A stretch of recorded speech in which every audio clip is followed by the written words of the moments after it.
ନମସ୍କାର ବନ୍ଧୁଗଣ, ବିବାହ ବନ୍ଧନରେ ବାନ୍ଧି ହେଲେ ଓଡ଼ିଆ ଅଭିନେତ୍ରୀ ଏଲିନା ସାମନ୍ତରାୟଙ୍କ ସାନ ଭଉଣୀ ନିହାରିକା। ତେବେ ଦର୍ଶକ ବନ୍ଧୁ, ଆପଣମାନେ ଏଲିନା ସାମନ୍ତରାୟଙ୍କୁ ତ ବେଶ ଭଲ ଭାବରେ ଜାଣିଥିବେ। ଗୋଟିଏ ରିଆଲିଟି ଶୋ ଜିତିବା ପରେ ଅଲିଉଡ ଇଣ୍ଡଷ୍ଟ୍ରି ଆସିବାର ନିଶ୍ଚିତ ଭାବରେ ଦେଖିଥିବେ।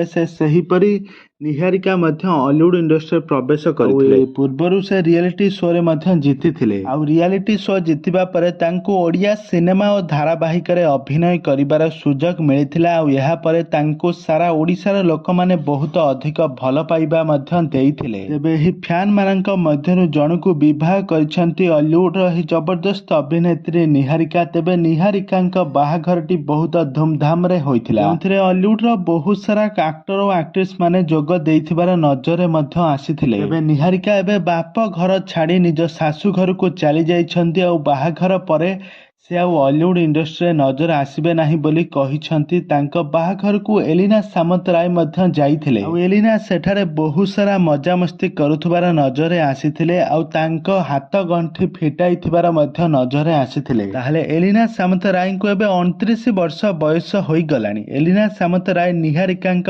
ବାହାଘରରେ ବହୁତ ସାରା ମଜାମସ୍ତି କରୁଥିବାର ନଜରରେ ଆସିଥିଲେ। ନିହାରିକାଙ୍କ ବାହାଘରରେ ବହୁତ ଏନ୍ଜୟ କରୁଥିବାର ନଜରରେ ଆସିଥିଲେ। ତେବେ ଆପଣମାନଙ୍କୁ ନିହାରିକା ଏବଂ ତାଙ୍କ ସ୍ୱାମୀଙ୍କ ଯୋଡ଼ି କେମିତି ଲାଗୁଛି ଆମକୁ କମେଣ୍ଟ ବକ୍ସରେ ନିଶ୍ଚୟ ଭାବେ କମେଣ୍ଟ କରି ଜଣାଇ ଦିଅନ୍ତୁ।